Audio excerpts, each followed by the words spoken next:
પ્રેમ સંબંધનો કરુણ અંત. મોરલી ગામે યુગલે ફાંસો ખાઈ આપઘાત કર્યો. વાવથરા જિલ્લાના થરાદ તાલુકાના મોરીલા ગામે એક હૃદયદ્રાવક ઘટના સામે આવી છે, જેમાં પ્રેમ સંબંધમાં જોડાયેલા યુગલે આપઘાત કરી જીવન ટૂંકાવી લીધું છે. આ ઘટનાએ સમગ્ર ગામમાં શોકની લાગણી ફેલાવી દીધી છે.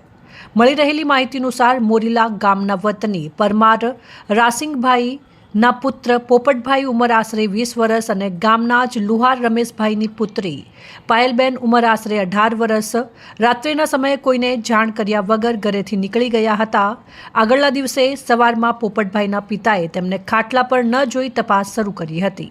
શોધખોળ દરમિયાન તેઓ પગેરું લઈ ગામના ગૌચર વિસ્તારમાં પહોંચ્યા, જ્યાં કેરડાના ઝાડની ડાળીએ બંને યુવક યુવતી ફાંસો ખાધેલી હાલતમાં જોવા મળ્યા હતા. આ ઘટનાની જાણ ગામ લોકોને કરવામાં આવી હતી અને તરત જ થરાદ પોલીસ સ્ટેશનમાં જાણ કરવામાં આવી હતી.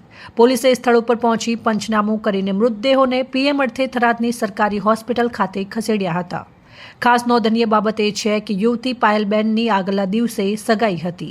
સગાઈ પછી જ તે રાત્રે ઘરેથી નીકળી ગઈ હતી અને પ્રેમી સાથે મળીને આ કડક પગલું ભર્યું હોવાનું સામે આવ્યું છે.